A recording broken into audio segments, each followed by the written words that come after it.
କରୁଛେ ସେ ଧାନକେ ଯଦି ବିକୁବା ପାଇଁ ଯଦି ଚାହୁଁଛେ ବିକ୍ରି କରି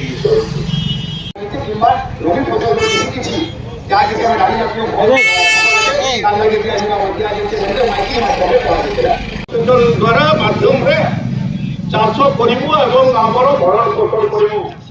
आज आम देखलु जे दीर्घ 1 मास 1.5 मास ही गला माने उपजिलापाल तहसीलदार कलेक्टर तापर विभागीय मंत्री विभागीय सचिव एपरिक मुख्यमंत्री की भी चाषी को जाकर भेटले एवं विधायक को एमपी को समस्त को जनागला।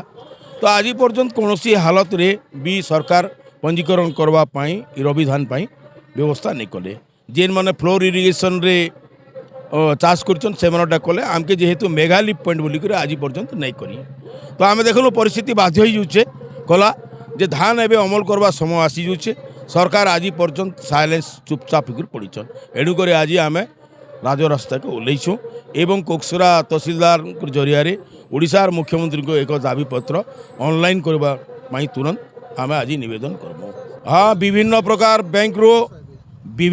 बैंक रू महाजनी ऋण एवं व्यवसाय अनुष्ठान मन ठारू फर्टिलाइजर आपनकर पेस्टिसाइड बिहन धान एपरिक ट्रैक्टर वाला ठारू तांकर जमी मोरा कादू करने बा चषीवाई विभिन्न प्रकार धार उधार कर। तो आज नहीं चाषी कुल बर्बाद हो। आज आमर ये अंचल रे 18,886 हेक्टर रु ऊर्ध माने प्राय 20,000 हेक्टर जमी के चाष होती। तो इने खराटिया चाष रे बहुत अमल हुए आओ हेक्टर रे प्राय 60 क्विंटाल धान हुए।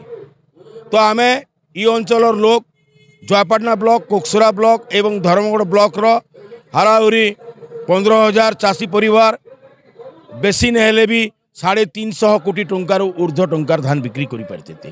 तो एबे चिंता करी भरणा करबे 1000 टंकार भी नापी प्रस्तुत नहीं सी कौन लोक किणवे 1100 टंकार ये निदा विष्णु भलिया सरकार साइलेंस बा चुपचाप ये दुख एवं परितापर डबल इंजिन सरकार।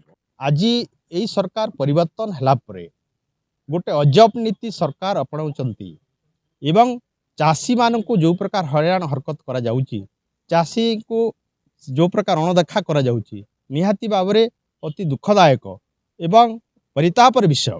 आज चाषी राजरास्ता को आसिले आगामी दिन रे विराट बड़ आंदोलन हम एतिरे दिमत ना आमे चाषी सहित अच्छु चाषी लड़ाई करूँ सरकार को आपण माध्यम रे जेते देवाक चाहूँ यथाशीघ्र पी पास माध्यम रे जो 19,000 हेक्टर पाखापाखि जो चाष होती तार धान किणवा व्यवस्था करंतु रजिस्ट्रेशन प्रक्रिया आरंभ करंतु नहेले आगामी खूब दिन भितर विराट बड़ चाषी आंदोलन हम रास्ता घाट जाम हो सरकार कौन चाषी को अटकई पारे नहीं आईन श्रृंखला भुशुड़ी पड़ो।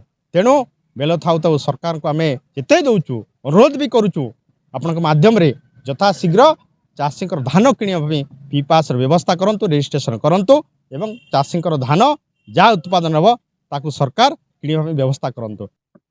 मुई 3 एकर चाष करी आज्ञा आज कृषक सचेतन मंच कोकसरा तरफ डाकरा होता जे आमे ये रजिस्ट्रेशन करवा लगी आमे गोटे धारणा प्रदर्शन देमु ये तहसील ऑफिस सामने बोलिक कहले जे आज्ञा मुई खरीफ चाष रे जेते खर्च करसी खरीफ चाष रे मोर 3 एकर के रोपा करवा लगी 12,000 खर्च होता।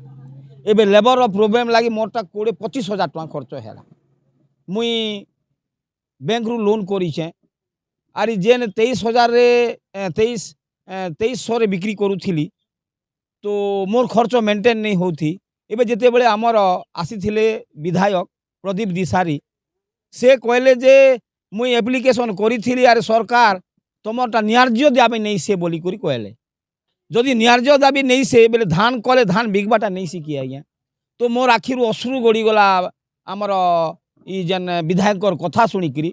तो सरकार कृषक के मारण नीति करुचे जेते बेले नरेंद्र मोदी कहते जे कृषकर आय 2 गुण हेबा बोली करी किंतु एबे 2 गुण तल के खसुचे ई कथा मोके विश्वास लागुचे।